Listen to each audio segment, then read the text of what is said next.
What if I told you that a single decision in East Africa just sent shockwaves through the global cotton industry?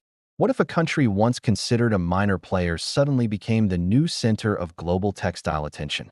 And what if this one move didn't just shift billions of dollars, but actually pushed the United States out of a major African market, while India quietly walked in and became the biggest winner? Because that is exactly what just happened.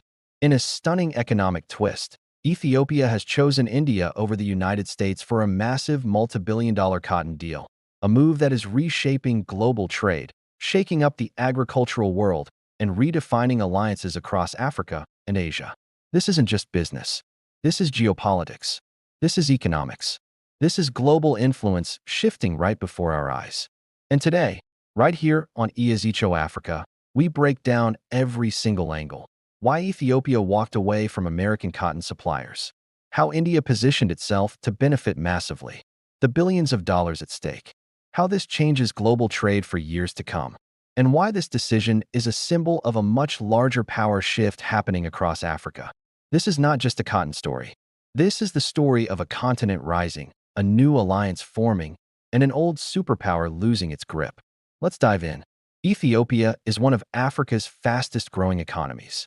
India is one of the world's leading textile and cotton powerhouses.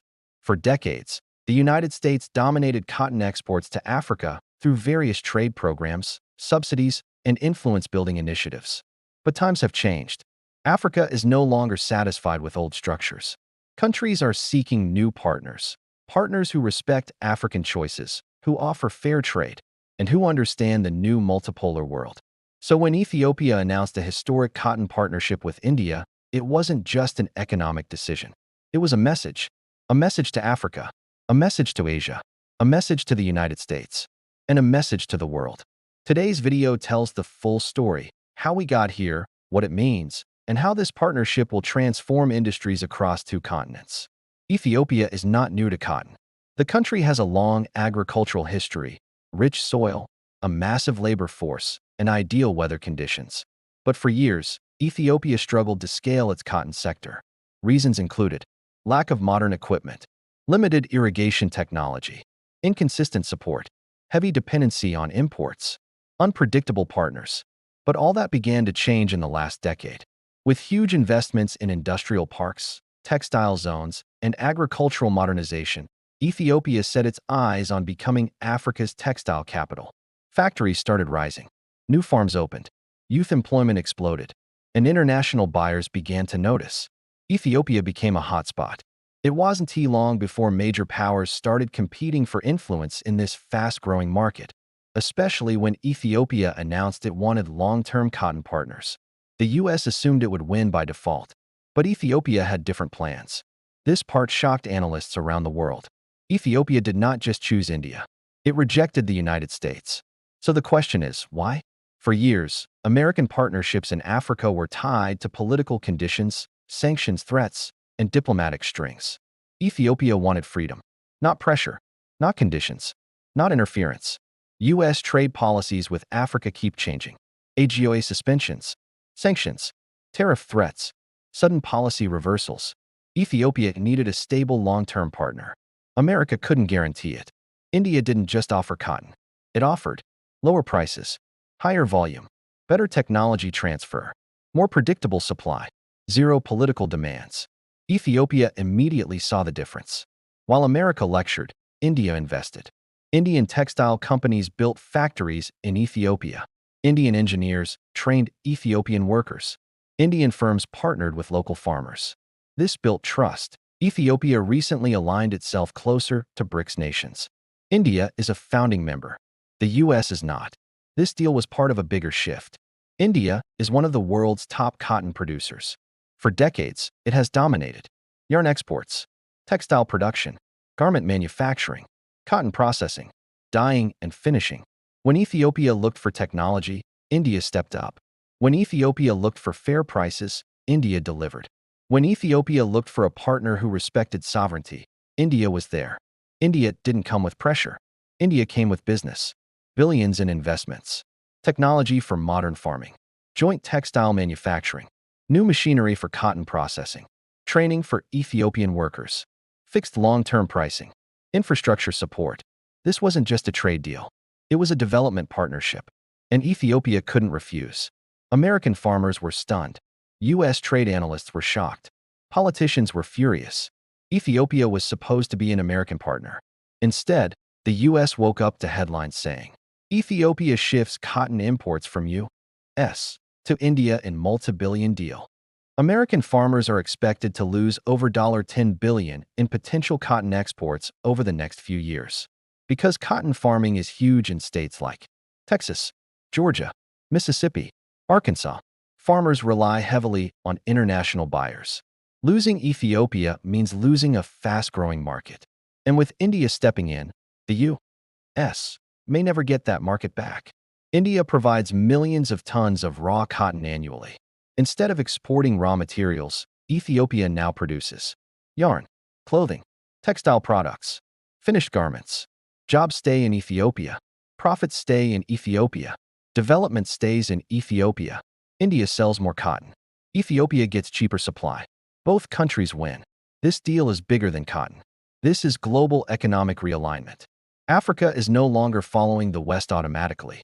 Countries like Ethiopia, Kenya, Nigeria, South Africa, and Egypt are partnering more with India, China, Russia, Brazil, Saudi Arabia. A new world is forming.